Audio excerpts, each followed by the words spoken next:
کے معنی کیا ہے؟ دل لبھانے والا، حسین۔ یہاں اللہ کے تقوی کا جو مقام اور مرتبہ واضح کیا جا رہا ہے اللہ کی نگاہ میں، اگر واقعتاً حقیقی تقوی ہے، صحیح تقوی ہے، قلب کا تقوی ہے، جیسے کہ حضور فرماتے تھے اپنے دست مبارک سے 3 مرتبہ آپ نے اشارہ کیا اپنے سیرہ مبارک کی طرف، التقوی ہا ہونا، التقوی ہا ہونا، التقوی ہا، تقوی یہاں ہوتا ہے۔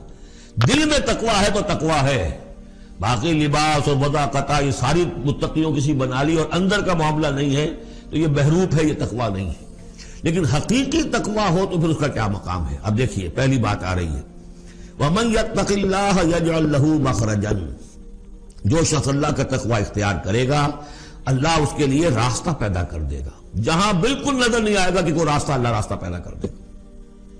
بالکل نظر نہیں آ رہا تھا موسیٰ کے ساتھیوں کو کہ اب کیسے بچیں گے، پیچھے لشکر آگے، آگے سمندر ہے، اللہ نے راستہ پیدا کیا۔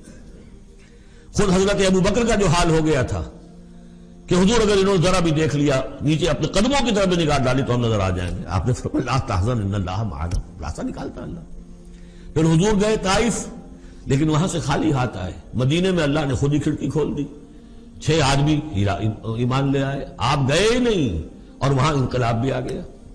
عظیم، اس اعتبار سے اللہ مخرج پیدا کرتا ہے، تم صحیح طریقے پر چلتے رہو، تقوی اختیار کرو، صحیح راستے پر جد و جہد کرو، یہ کام اللہ پر چھوڑو۔ کب اسے منظور ہے اس کا کامیاب ہونا؟ جب ہوگا وہ راستہ ایسا کھول دے گا کہ تمہیں گمان بھی نہیں ہوگا۔ وَيَرْزُقْهُ مِنْ حَيْثُ لَا يَحْتَسِبُ، اور اسے رزق دے گا وہاں سے جہاں سے اسے گمان بھی نہیں ہوگا۔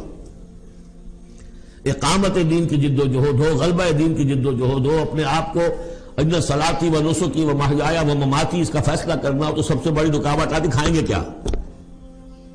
تو اللہ تو کہتا ہے راضی میں ہوں، ہے ایمان اور یقین اس پر، کر کے دیکھو تو صحیح، اس پر اعتماد تو کرو۔ لیکن یہ کہ اس پر اعتماد کرنا، توکل، بڑی مشکل بات ہے۔ وہ تو جتنا ایمان ہوگا اتنا ہی اعتماد ہوگا، اور گہرا ایمان ہوگا گہرا اعتماد ہوگا۔ وَمَن يَتَّقِ اللَّهَ يَجْعَلْ لَهُ مَخْرَجًا وَيَرْزُقْهُ مِنْ حَيْثُ لَا يَحْتَسِبُ وَمَن يَتَوَكَّلْ عَلَى اللَّهِ فَهُوَ حَسْبُهُ۔ یہ تو ابھی تقوی والے کی بات ہے کہ وہ وہاں سے رزق دے گا جہاں سے اسے ملے گا بھی نہیں، اور جس نے اللہ پر توکل کر لیا تو وہ اس کے لیے بہت کافی ہو جائے گا۔ توکل کر کے تو دیکھو، حسبہ، وہ اس کے لیے کافی ہے۔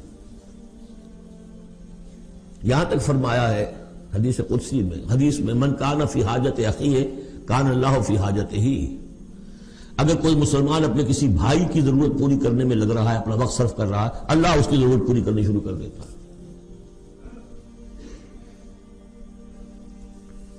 فکر ماں در کار ماں آزار ماں، کار ساز ماں بے فکر کار ماں، یہ فارسی شاعری کے اندر یہ دینی حقائق ہے۔ کار ساز ماں بے فکر کار ماں، میرا کارساز میرے کاموں کی فکر کر رہا ہے، میں نے اپنے آپ کو اس کے کام کے لیے لگا دیا۔ وہ دنیا میں بھی ذرا سا بھی کوئی شریف انسان ہوگا، آپ اس کے ہو جائیں وہ آپ کو چھوڑ دے گا پھر کہیں؟